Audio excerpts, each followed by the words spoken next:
Bineensonni kun addunyaarra jiru jechuufillee shakkii keessa nama galchu. Addunyaan kun egaa dhoksaa baay'ee of keessatti qabattee jirti. Viidiyoo har'aan bineensota addunyaarra jiru jechuufillee nama rakkisan isiniif walitti qabee fideen jira. Viidiyoo kanas laayik gochuun jalqaba. Obboloonni yeroo jalqabaaf as gortan sabskiraayib gochuun amma dhumaatti nu waliin tura.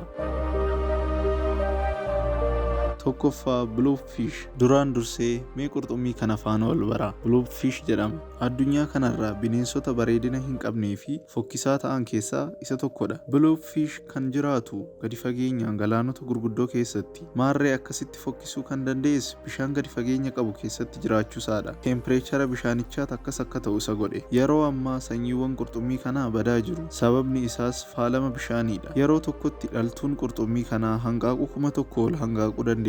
Garuu kan yaa'an isaan muraasa qofadha. Qurxummiiwwan kun yeroo tokko gaara gubbaatti ba'uun daaku. Maarree namoonni baay'ees akka qurxummii fokkisaa ta'an ragaa bahu. Sababni isaas bocni qaama isaanii waan fokkisuufi. Mee seeraan ilaalaa. Yommuu ilaaltan isinoo maal jettu laata?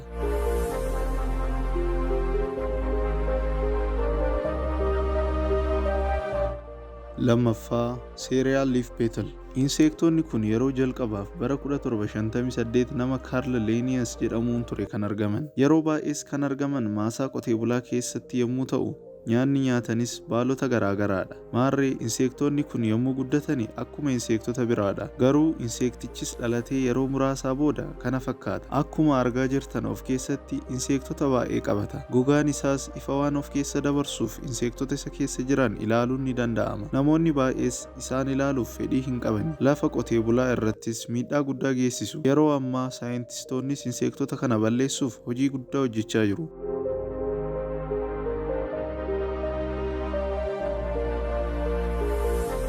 Sadaffaa Purple Frog. Raachonni kun yeroo dhihootti kan argamanidha. Raachonni Purple Frog jedhaman kun kan argaman biyya Hindiitti bakka Ghats jedhamutti bara 2003 ture. Raachota kanas ilaaluun kan danda'amu waggaatti torbee 2 qofa. Innis yeroo wal hormaataaf bahan qofa. Raacholiin kunis dheerinni isaanii seentimeetira 7 ta'a. Namoonni baay'ees raachota fokkisoo ta'uu isaanii ragaa bahu. Fuulli isaanis fuula hantuutaa waliin wal fakkaata. Yeroo ammaatti baay'inni isaanii hir'achaa jira. Mootummaan Hindiis isaan baraaruuf hojjechaa jira.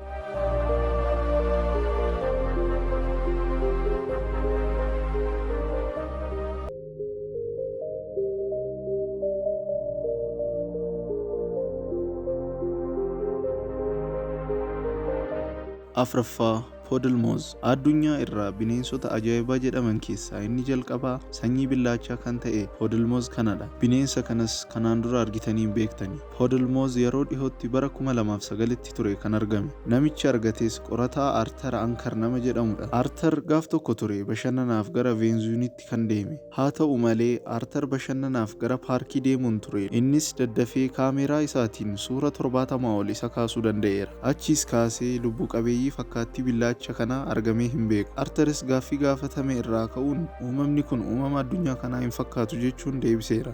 Miilonni isaa fi baay'inaan qaamni lubbu qabeeyyii kanaa dabbasaadhaan kan guutamedha. Halluu adii fi ija gurguddaas qaba. Mataasaa irratti waan gaafa fakkaatu wayii qaba. Qorattoonnis amma har'aatti qorannoo irra jiru. Isinoo waa'ee lubbu qabeeyyii kanaa maal jettu laata?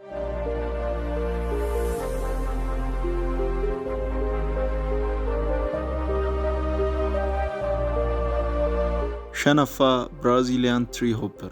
Namoonni baay'een helikooftara ija qabu jechuun isa waamu. Sababni isaas bocni inni qabu boca helikooftara waan ta'eef. Ija isaa isa sirriin ala kallattii hundaan ija 5 qaba. Kunis naannoo isaatti maal akka ta'aa jiru baruuf isa fayyada. Kana irraanis ka'uun warra isa adamsaniif akka salphaatti hin argamu. Inseektota ilaaluuf nama sodaachisan keessaa isa tokkodha jedhuun. Bakki argama isaanis bosona Amaazon kan ta'ee fi dheerinni isaanis miilimeetira 6dha. Sanyiiwwan 3,200 ol ta'an qabu. Akkuma sanyiiwwan isaanii halluuwwan garaagaraas qabu. Inseektonni kunis akkuma bookee busaa dhukkuba namaa gara namaatti dabarsuu ni danda'u. Maarree inseektonni kun yommuu argaman boca hin baramne waan argamaniif ajaa'iba jechisiisuu danda'aniiru. Ja'affaa Tiger Fish. Qurxummiin kun ilkaan dheeraa fi qara ta'e qaba. Ulfaatinni isaas amma kiiloogiraama 70 ni gaha. Qurxummiiwwan kun baay'inaan biyya Ameerikaa fi asuma aardii keenya Saawuz Afrikaa, Zaambiyaa, Zimbabwee fi Moozaambikitti argamu. Qurxummiiwwan Afrikaatti argaman kun guddinni qaama isaanii xixiqqoo kan ta'anii fi kan Ameerikaatti argamu immoo baay'ee gurguddaadha. Sanyiiwwan qurxummii kanaa sodaachisoo fi ciniinuun baay'ee beekamu. Yeroo adamsanis garee waan ta'eef baay'ee sodaatamuudha. Maarree bakka isaan jiranitti bishaan daakuun lubbuu ofii qabsiisaniitu.